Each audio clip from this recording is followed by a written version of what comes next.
Hey everybody, this is Alessandro. Welcome back to my channel. A couple of weeks ago, I made a tutorial where I explain how to solve one of the classic mistakes that make your animation look very cheap. If you haven't watched it, I would suggest you to go back and watch that one. So today, I want to do a follow-up video where I want to explain another couple of mistakes that are kind of linked to each other that will cause, yes, again, the animation to look very bad, very cheap, but mostly it will make you look like that you don't know the basic of body mechanics. And today we're going to talk about the clavicle and the shoulder. And so the classic mistake that I see happen all the time is that when animator move the upper arm here, they don't really move enough the shoulder. And so because of this, because we don't have muscle, cloth, or anything, your animation will look very, very, very messy. All right. So when you do stuff like this, right, your animation will eventually just look very, very, very bad. All right. So this is the first thing we're gonna discuss today. And second, how the rest of the body is look and connect to arm movement, because it's not just about moving the clavicle. You think that's enough. There are other details that I think, in my opinion, you should incorporate when you do stuff like this. Okay. So here, as you can see, I create a couple of poses where you're just moving the arm and the clavicle is not being moved at all, right? And as you can see, the deformation, first of all, is really, really awful. So I'm gonna start with a very simple one. So normally you wanna move the clavicle based on the rotation of your arm, right? So here, for example, you can raise a little bit. And for contrast, for example, what you can do when you're resting here, you can lower a little bit your shoulder to kind of exaggerate it a little bit more, right? Here, for example, you can do the same, right? I mean, I know the rigger sometimes will help you with deformation and stuff like that, but sometimes when you really want to go higher, right, you really need to push this one a bit more, okay? And another things you want to keep in mind that you cannot just rotate it, depending on the rig, how the rig is done. Sometimes you have to compensate a little bit and adjust with the transition of the controller. Okay.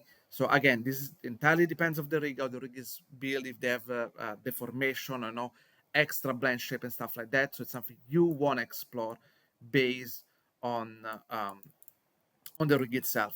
All right. For example, you can see this rig, when it goes really behind, it doesn't deform really well. So we always need to find something to tweak it. Even here, if I go a little bit too further, you notice how the clavicle, the upper shoulder here, it kind of goes a little bit more on the side, right?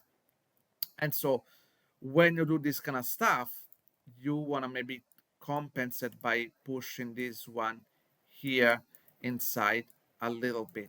Okay. Maybe this one we can push it a little bit more. Okay. But you can see he's helping a little bit. It's not perfect, and this is going to be fixed in the second part. Um, but it's definitely helpful. Same stuff here when we go to the back. Obviously, we want to go and push this one. Right? Want to push it a bit more. Um, okay, sometimes it's not just about pushing it on the same axis. You want to go a little bit higher or down a little bit. Okay, just involve other things. So when you animate your clavicle, it's never just about back and forth. You want to involve a little bit of the other axis, because sometimes when you go up, your clavicle tend to go a little bit higher here. Okay, so you can go and have this kind of adjustment as well to make it a little bit nicer.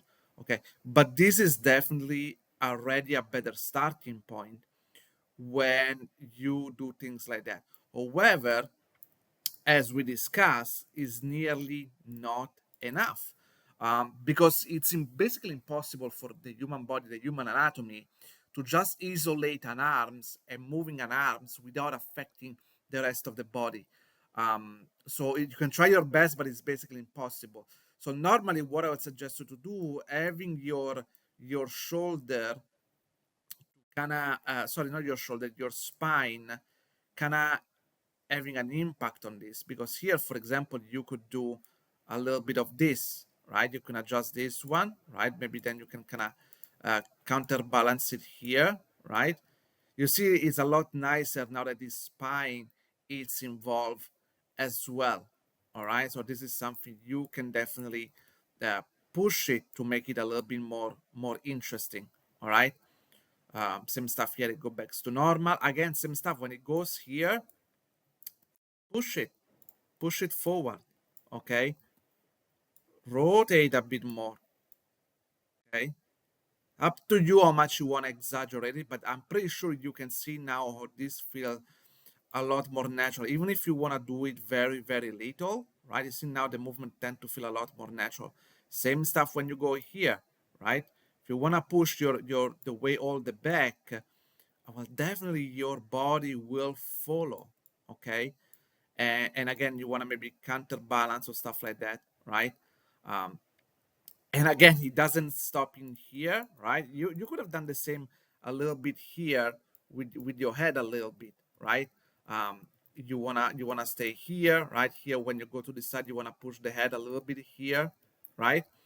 um, you wanna tilt a little bit more here, right? Just to not keep things fully frozen. Okay. You want to explore a little bit um, how you're doing this. Okay. Okay, same stuff here. Maybe you wanna again raise this one a little bit more. Okay, you see how things start to look a little bit better. Obviously, guys, you have to go pose by pose and spend more time to study these poses and everything, right? But this video, what I want to show you today is just an overall concept and all the details you need to be very careful when you do stuff like this. All right, so this is extremely important. And again, sometimes maybe you want to counter animate a little bit the other body here as well. Okay, maybe this one you want to kind of lower it down, pushing a little bit more here, right? Keeping it a little bit more down. Yeah, you wanna just move the shoulder a little bit more behind, moving it forward. Again, sometimes I know guys, I tend to exaggerate a lot when I talk about those principles, but I want to repeat, it's up to you to find the balance. All I'm telling you is just not to move the arms and keep it stiff because it looks extremely bad. And why stop there? When you move here, for example, you might notice that you sometimes your pelvis might move a little bit on the side and then moving the hip a little bit here, right? A little bit here, right?